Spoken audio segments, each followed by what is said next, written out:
Hello all of you, welcome back to my channel Mansi Knowledge Hub. So today's session is specially for class 10 students. As all of you know that board exams are approaching. अभी बहुत students के pre board चल रहे होंगे, किसी किसी school में 2 pre boards होते हैं तो एक हो गया होगा, सेकेंड अप्रोच करने वाले होंगे. सो इसलिए मैंने सोचा क्यों ना मैं एक पेपर सॉल्व करवाऊं. मतलब yes, I will be bringing more and more papers, mathematics के भी, साइंस के भी. Today we will focus on maths. तो आज मैं आपको प्रीवियस ईयर का लाइक मींस 2023 का बोर्ड का पेपर बेसिक का सॉल्व करवाऊंगी. देखो उसका सेट 1 है बेसिकली. सो बेसिक और स्टैंडर्ड में बहुत ज्यादा डिफरेंस नहीं होता. Many questions are common in both the paper. तो जो स्टैंडर्ड वाले पेपर बच्चे हैं वो भी इस पेपर को कर सकते हैं. ठीक है. And I will give you this advice that just be true to yourself. आप लोग क्या करोगे, you will be doing question by yourself, क्योंकि जो 10th क्लास के बच्चे हैं अभी तक उनकी प्रिपरेशन तो हो ही गई होगी. एंड मैं यहाँ पर सीधा सॉल्यूशंस करवाने वाली हूँ, उसी पे फोकस करूंगी. मैं ज्यादा डिटेल में अभी नहीं जाऊंगी, ठीक है, क्योंकि इट्स नॉट दैट टाइम. अभी तक सबकी प्रिपरेशन हो गई होगी. आप लोगों को कुछ नहीं करना, बस आप क्रॉस चेक करते रहोगे and at the end of every class you will give marks to yourself. Suppose करो हमने 10 क्वेश्चन करे, तो उन 10 में से कितने आपके करेक्ट थे. आप अपने मार्क्स जो है वो प्रॉपर कमेंट बॉक्स में अगर मेंशन कर दोगे तो it will be really good. आपको अपना कंपटीशन भी पता चल जाएगा कि किस अकॉर्डिंग आप कहाँ कौन से लेवल पे मीन्स अभी हो, है ना. फिर इन माय लास्ट वीडियो जो इस पेपर की सम अप करके मैं वीडियो बनाऊंगी, in that video I will be telling you some procedure, some method, how you can see कि आप कहाँ पे लैग कर रहे हो, है ना. कौन से कॉन्सेप्ट है जो अभी भी क्लियर नहीं है, या कौन से क्वेश्चंस की वजह से आपके मार्क्स जो हैं वो कम रह रहे हैं. सो वहां पर हम क्या करेंगे, आई will be telling you how you can cover that path, कि आप अपने मार्क्स को इंप्रूव कर सकते हो, आप अपने मार्क्स को इंक्रीज कर सकते हो. बट ये जो सारी कहानी है I will be doing this in my last video, जो इस पेपर को सॉल्व करने की लास्ट वीडियो होगी. So stay tune with me if you want to know that particular trick by which you can increase your marks. And rest, yes, share this video with all of your friends, especially class 10 students, ताकि आपको भी पता चल जाए कि आपके friends कितना score कर पा रहे हैं, आप कितना स्कोर कर पा रहे हो. And yes, do with me all the questions. आप पॉज करेंगे when I will show you the questions और मैं सॉल्यूशन करूंगी, उसके बाद क्रॉस चेक करेंगे, ठीक है. And after that subscribe my channel, like my videos and share it with your. So the first question is the prime factorization of natural number 288 is. तो अब हमें क्या करना है, इसमें आपको जो ऑप्शंस है वो एक्सपोनेंट की फॉर्म में दे रखे हैं. सबसे पहले जो हमें करना चाहिए, हम 288 का प्राइम फैक्टराइजेशन करेंगे, ठीक है. So you are having the number as 288. अब आपको पता है यहाँ पे आप प्राइम फैक्टर से स्टार्ट करोगे. मैं ज्यादा एक्सप्लेनेशन में नहीं जाऊंगी because I know you all are prepared. और अगर आप चाहते हो कि किसी भी टॉपिक पे मैं बना दूं वीडियोस, तो प्लीज लेट मी नो, ताकि मैं उस पे वीडियोस बना लूं, ठीक है. अब देखो आप फटाफट इसका प्राइम फैक्टराइजेशन करो. Just pause my video and do it by yourself, ठीक है. And after that just cross check it. देखो मैंने प्राइम फैक्टराइजेशन कर दिया. अब क्या है, 2 144 288 272 is 144. 2 into 36 is 72. 2 into 18 is 36. 2 into 9 is 18. 3 into 3 is 9 and 3 into 1 is 3. ठीक है. अब हम क्या करते हैं, इसको एक्सपोनेंट वाली फॉर्म में अपना कन्वर्ट करके देखते हैं. सो जो 288 है, ठीक है, उसकी फैक्टराइजेशन में आपको दिख रहा है 2 है इंटू 3 है. अब हम इनकी नंबर्स की रेपिटेशन को चेक करके एक्सपोनेंट दे देंगे दोनों को. 2 कितने टाइम्स आ रहा है, 1 2 3 4 5. So 2 raise to the power 5 and 3 raise to the power 2. ठीक है. कौन सा ऑप्शन था ये, option number C. Okay, so this is your final answer, C part, ठीक है. चलो now let's move to question number 2. Question 2 says that if 2 cos theta is equals to 1, what is the value of theta. ठीक है. अब देखो सबसे पहले हमें गिवन क्या है, that 2 cos theta is equals to 1. Simply हम यहाँ क्या करेंगे, ट्रांसपोजिशन से सॉल्व करेंगे इसको. cos थीटा को यहीं रखते हैं और 2 यहाँ मल्टीप्लाई हो रहा है, उधर ले जाते हैं, it will B divided by 2. सो 1/2 आ गया. अब cos थीटा की वैल्यू हाफ कहां पर होती है, बताओ फटाफट. cos की वैल्यू हाफ कहां पर होती है, 60 डिग्री पे, राइट. सो इसका मतलब थीटा की वैल्यू जो हमारी हो गई, it is 60 degree, which is part number B. वैसे इसकी ट्रिक होती है आप कैसे अपनी सारी वैल्यू साइन की कॉस की लर्न कर सकते हो, जिसमें 0 degree 30 degree 45 degree 60 degree 90 degree सब इंक्लूड होता है। I will be making a short for this thing. ठीक है, तो आप मेरे शॉर्ट्स को देखो जिसमें आपको ट्रिक पता चल जाएगी किस तरीके से आपको मेमोराइज नहीं करना पड़ता, एक स्मॉल सा टेबल बनाना पड़ता है जिससे you will get all the values. Now let's go to question number 3। Question number 3 जो है वो हमारा डेक ऑफ कार्ड से रिलेटेड है। तो मैं इसके ऊपर भी एक प्रॉपर शॉर्ट बना दूंगी, लेकिन जो अभी इस क्वेश्चन में इंक्लूडेड है मैं वो सिर्फ एक्सप्लेन कर रही हूँ। ठीक है, आपको पता है इन टोटल जो हमारे कार्ड्स होते हैं वो 52 होते हैं, और 52 जो होते हैं उसमें हमारे दो पार्ट में डिवाइडेड होते हैं, एक होता है रेड, ठीक है, और एक होता है ब्लैक। ये हमारे सूट्स होते हैं, फिर फर्दर होते हैं ना, दो रेड कलर के सूट होते हैं, दो ब्लैक, वो डिटेल में बाद में आपको शॉर्ट में बता दूंगी। 26 कार्ड जो होंगे वो रेड हो जाएंगे, 26 जो होंगे वो ब्लैक हो जाएंगे, ठीक है, क्योंकि ये हाफ हाफ होते हैं। Now what is question saying? A card is drawn at random from a well shuffled deck of 52 cards. The probability of getting a red card is so easy. अब इसमें जो आपको है प्रोबेबिलिटी पूछी है red card की ही, ठीक है। थर्ड क्वेश्चन आ जाते हैं, कितने हैं टोटल 52, रेड कितने हैं 26, सीधा डिवाइड कर दो। So how you will do this solution? ये तो वैसे एमसीक्यू है, टिक ही लगाना है, बट फिर भी हम लिखते हैं probability of red card is equals to, आपको पता है ऊपर हमारा जो होता है वो जो पूछा हुआ है उतने नंबर्स लिखते हैं एंड अपॉन में टोटल। सो 26 अपॉन 52 डायरेक्ट कैंसिल हो रहे हैं, 26 वन जा 26 टू दा, सो 1/2 इज द आंसर। कौन सा पार्ट है ये अब हमारा? दिस इज डी पार्ट, ठीक है। I hope this is clear. Now question 4 says the discriminant of this quadratic equation 2x square minus 5x minus 3 is equals to 0 is. So सीधा हम फॉर्मूला लगा देंगे यहाँ पे डिस्क्रिमिनेंट का।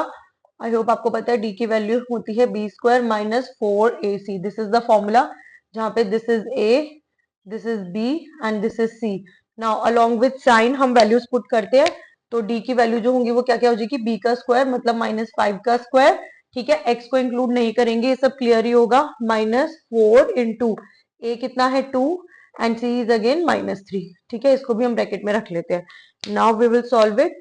सो -5 square is equals to 25 minus within bracket क्या हो जाएगा 4 into 2 8, 8 into 3 is 24 along with minus sign, so it is -24, ठीक है। अब हम आगे सॉल्व करते हैं 25 minus minus plus 24, so we will get 49 as the final answer. अब ये कौन सा पार्ट था एक बार just check it, this is B part, ठीक है, बी पार्ट जो है this is the answer for question number 4। Now question 5 says that we have to find the distance between these two given points. One is 3,0 and another one is 0,-3। अब ये coordinates दे रखे हैं, पहले हम इन coordinates को name कर देते हैं। Let us name this one as A and this one as B, ठीक है। तो मतलब अब हमें क्या निकालना है, AB के बीच का distance find out करना है। अब आपको फॉर्मूला पता ही होगा क्या रहता है हमारा। Let's start our solution। जब हम AB निकालेंगे so it will be under root में या तो x1 माइनस x2 का whole square plus y1 minus y2 का होल स्क्वायर कर दो, ठीक है। अब और आप इसका रिवर्स भी कर सकते हो, है ना, क्या हो सकता है, दैट इज अगर आप यहाँ पर x2 ले रहे हो पहले, ठीक है, तो y वाली टर्म्स में भी y2 पहले आएगा। बस रिमेंबर जो कोऑर्डिनेट्स होते हैं उसमें x और y की पोजीशन सेम रहती है, अगर इनको पहले लिखोगे तो ये बाद में आएंगे और इनको पहले लिखोगे तो ये दोनों ही बाद में आएंगे, ठीक है। ये इजी तरीका है, बस जल्दी जल्दी इसको सॉल्व कर लो। चलो मैं दोनों से ही करवा देती हूँ। पहले हम इसको x1 ले लेते हैं, इसको y1, इसको x2 and this is y2, ठीक है, सॉल्व करते हैं। सो फर्स्ट वाले से करवा रही हूँ मैं पहले x1 विच मीन्स 3 माइनस 0 का होल स्क्वायर प्लस 0 माइनस -3, ठीक है, इस पूरे का होल स्क्वायर।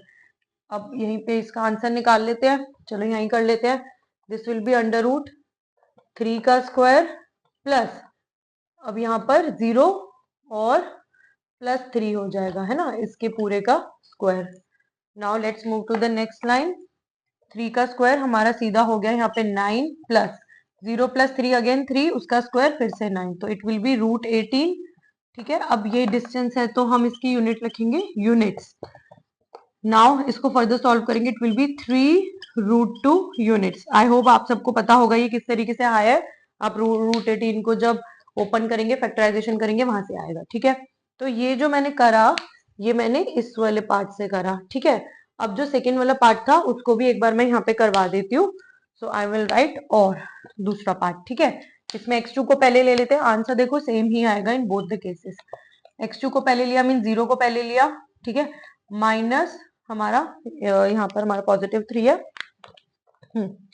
सो 0 -3 का होल स्क्वायर प्लस -3 -0 का होल स्क्वायर. ठीक है, एक बार इसे टैली कर लो. मैं फिर से बता देती हूँ क्या था. 0 को पहले लिया है तो ये -3 का होल स्क्वायर प्लस -3 को लेंगे एंड देन -0 का होल स्क्वायर. अब इसे फर्दर सॉल्व कर लेते हैं. तो 0 -3 मीन्स -3 का स्क्वायर प्लस -3 -0 अगेन -3 का स्क्वायर. ठीक है, अब इसे सॉल्व करेंगे. सो you will gate -3 square is 9 plus again -3 square is 9. ठीक है, so again √18 which means 3√2 units. तो आप किसी भी उससे सॉल्व करो, बस जस्ट रिमेंबर कि जो कोऑर्डिनेट्स होंगे जिसके भी आप x का पहले लिखोगे कोऑर्डिनेट, y वाला भी उसी सेम पॉइंट का लिखोगे. ठीक है, so we are done with question number 5. अच्छा एक मिनट, इसका पार्ट कौन सा था? This is D part. So the answer is D part for question number 5. Now question number 6 says that you have to find the seventh term of an AP whose first term is 28 and the common difference is -4. So आपने इस pattern में लिख लिया करो so that it will be clear to you in the starting only what you have to find. जैसे मैंने लिखा A7 is equals to question mark, seventh term क्या है निकालनी है, first term is 28 and the common difference is -4. ठीक है, अब हम फटाफट इसे सॉल्व करते हैं. आपको फॉर्मूला तो पता ही होगा nth टर्म का, it is a plus n -1 d. ठीक है, अब यहाँ पे वैल्यू पुट करते हैं. We have to find the seventh one. So और a क्या है हमारा यहाँ पे? a is a1 only. ये तो आपको पता ही होगा जो फर्स्ट टर्म होती है वो a के इक्वल होती है. ठीक है, तो इसलिए मैं यहाँ सीधा वैल्यू लिख रही हूँ 28 plus n is 7 -1 and d is -4. ठीक है, सॉल्व करते रहो. 28 plus 6 into -4. So it will be equal to 28 minus 24. So A7 की वैल्यू आ गई 4. सिंपल, इससे इजी क्वेश्चन आ नहीं सकते और बोर्ड में आते हैं ऐसे easy question just to balance कि बच्चों सारे बच्चे क्वेश्चंस और मतलब पेपर अटेम्प्ट कर पाए. ठीक है, तो here the solution for sixth question is B part. Now question number 7, it says the graph of y is equals to px is shown in the figure for some polynomial px. The number of zeros of px is r and 4 options are given. अब आप एक बात देखो, जो ये आपको graph given है इसमें x एक्सिस पे कहीं पर भी इंटरसेक्ट नहीं होके जा रहा. कोई भी ऐसा ग्राफ में पॉइंट नहीं है, मींस वो जो कर्व बना हुआ है जिसने टच करा हो एक्स एक्सिस को, वो y एक्सिस के ऊपर लाई कर रहा है, एक्स एक्सिस पे कहीं भी टच नहीं कर रहा. सो दिस मींस यहाँ पर आपका आंसर होगा 0. देखो नंबर ऑफ जीरोस आप कैसे निकालते हो? जो कर्व होता है, जो गिवन कर्व होता है वो एक्स एक्सिस को कहाँ टच करके जा रहा है. जैसे मैं एक एग्जांपल देती हूँ. अगर ये हमारा एक ग्राफ बना हुआ है, ठीक है, अब सपोज करो अगर इस तरीके से टच करके जा रहा था तो आपको देखना है कितने पॉइंट्स है जहां पर वो एक्स एक्सिस को कट कर रहा है. ये एक्स एक्सिस हो गया और ये वाई एक्सिस हो गया, है ना. अब देखते हैं, देखो ये एक पॉइंट है, ये एक पॉइंट है, ये एक पॉइंट है. तो इसके 3 जीरोस होते, लेकिन जो आपको ग्राफ दिया हुआ है वो तो वाई एक्सिस पे जा रहा है ना, एक्स एक्सिस पे कहीं कट ही नहीं कर रहा. तो इसका आंसर जो होगा सेवेंथ क्वेश्चन का that will be A part 0. ठीक है, चलो now let's go to question number 8. Question number 8 says the sides of two similar triangles are in the ratio 4:7. The ratio of their perimeters is.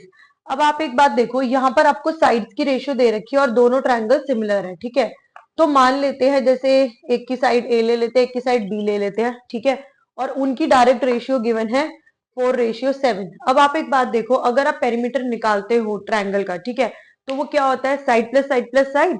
You are having 3 sides in a triangle, तो इन तीनों को अगर A B C होता तो इन तीनों को ऐड कर देते हैं और इन तीनों के सम का मतलब रेशियो जो है ना वो हमारा जो होगा दैट विल बी पेरीमीटर.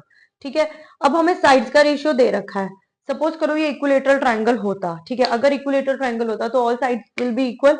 तो हम इक्विलेटरल का कंसेप्ट लेते तो ए ही होती तीनों. ठीक है, अब हम क्या करेंगे, यहाँ पर एक बार पेरीमीटर का लगा देते हैं फॉर्मूला. ठीक है, तो हम बोलते हैं पेरीमीटर ऑफ ट्रायंगल, मान लेते हैं हम 3 into side.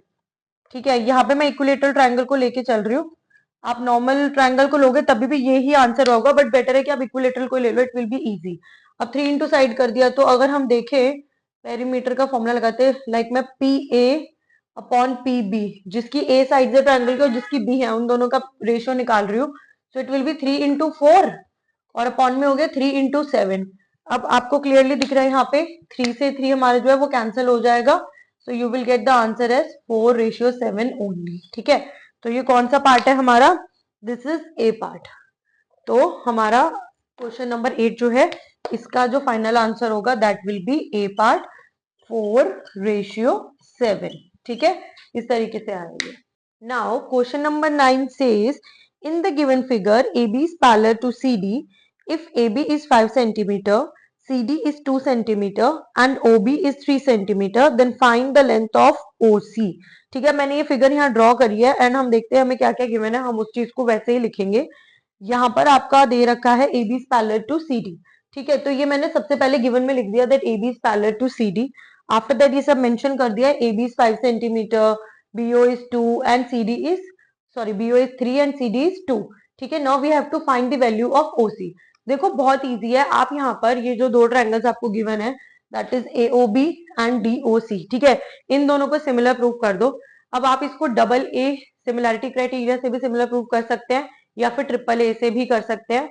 I hope you know what is double A and triple A. Double A stands for angle angle similarity criteria and triple A stands for angle angle and angle similarity criteria. ठीक है, तो इनमें से किसी से भी आप prove कर सकते हैं। उसके बाद आपको पता है जब दो ट्रायंगल सिमिलर होते हैं तो their sides are in proportion.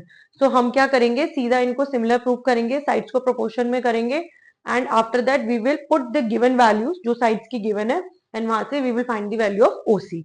सो अब जो भी मैंने बोला अब लेट्स डू इट, जिससे आपको क्लियर हो। वैसे तो ये एमसीक्यू क्वेश्चन है, सो आपको सिर्फ अपने माइंड में देखना है कि ये दोनों ट्रायंगल्स हमारे सिमिलर प्रूव हो रहे हैं। ठीक है, उसके बाद डायरेक्टली आप इसको साइड्स को प्रोपोर्शन में लिखोगे and you will get the value. MCQ में ऐसे ही होता है, बट मैं आपको डिटेल सॉल्यूशन इसका प्रोवाइड कर रही हूँ। देखो फर्स्ट ऑफ ऑल नेम दे दो 1 5 3 4 2 एंड 6, ऐसे एंगल्स को नेम दे दिया। Now let's do it. देखो अगर हम ट्रायंगल AOB की बात करेंगे एंड ट्रायंगल DOC की बात करेंगे, सो इसमें angle 5 will be equal to angle 6। अब ये 5 और 6 क्यों इक्वल है? Because these are vertically opposite angles. ठीक है, next thing it is given that AB is parallel to CD, so just watch angle 1 and angle 2। ठीक है, ये B वाला 1 है और C वाला 2 है। these will be equal, why? because AB and CD are parallel and BC is behaving as transversal। तो जब BC ट्रांसवर्सल है तो 1 और 2 इक्वल हो गए हमारे। ठीक है, and similarly AB and CD are parallel and AD is transversal, तो यहाँ पर 3 और 4 इक्वल होंगे हमारे। ठीक है, तो ये रीजन क्या हो गया? Alternate interior angle. अब यहां से ये दोनों ट्रायंगल हमारे सिमिलर हो गए बाय ए सिमिलैरिटी क्राइटेरिया। ठीक है, चलो अब उसके बाद मैंने इन लाइंस को लिखना है कि किस तरीके से ये हमारी प्रोपोर्शन में है। Okay, now let's write them. वो पुराना लिखा हुआ था उसको इरेज करा है। चलो ए बी हमारा जो है, ठीक है, will be upon C D. ठीक है, हम ऐसे ही करते हैं ना, साइड्स प्रोपोर्शन में लिखते हैं A B upon C D, it will be equal to AO upon DO। ठीक है, AO upon DO and it will be equal to BO upon OC। ठीक है, ये आपने पहले प्रॉपर लिखा। ठीक, अब देखो आप इसको ना ट्रायंगल से भी कंपेयर कर सकते हो। If you are taking A with B, ये A और ये B लिया है तो इधर से ये D और इधर C आएगा, मतलब DC लिख दो CD लिख दो, सेम थिंग। अब AO है तो उसके साथ DO आना चाहिए। ठीक है, OB है या BO है उसके साथ OC या फिर CO आना चाहिए, तो BO और OC लिख दिया। ठीक, अब हम वैल्यूज पुट करते हैं। हमारे पास किसकी वैल्यू है? हमारे पास AB की वैल्यू है, हमारे पास CD की वैल्यू है, हमारे पास AO की वैल्यू नहीं है, DO की भी नहीं है ना, A और DO, तो इसको हम नहीं कंसिडर करेंगे। वी विल कंसिडर ABCD और यहाँ पर BO की वैल्यू है और OC की फाइंड आउट करनी है। ठीक है, सो ये आपको देखना है कि we will take this pair and this pair of sides. ठीक है, अब मैं यहाँ से ऊपर कर रही हूं तो आप लोग यहाँ पे चेक कर लेंगे।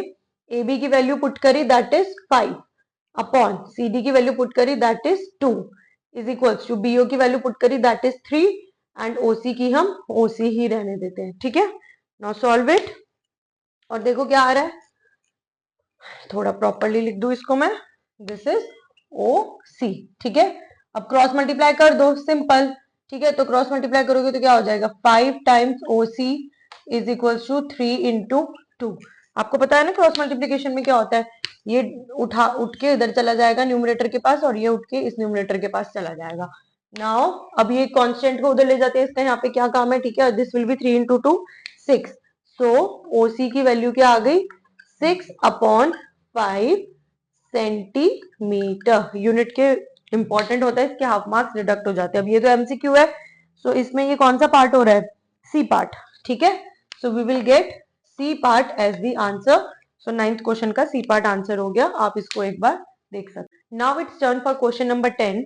It says that the sum and the product of zeros of the polynomial, this is the given polynomial px is equals to x square plus 5x plus 6 is equals to 0 are respectively, and again 4 options are there। क्या बोल रहे हैं, आपको सम और product of zeros बताना है। So easy, इससे easy question आ ही नहीं सकता है, इसमें तो कुछ सॉल्व भी करने की ज्यादा नीड नहीं है। देखो आपको पता है सम ऑफ जीरोस क्या होता है, जैसे अगर हमारे पास अल्फा और बीटा है, हम क्वाड्रेटिक की बात करेंगे, ठीक है, वो किसके इक्वल होगा, after that product of zeros. Again अगर अल्फा और बीटा हमारे दो जीरोस है तो मींस अल्फा इंटू बीटा बताना है, वो किसके इक्वल होगा।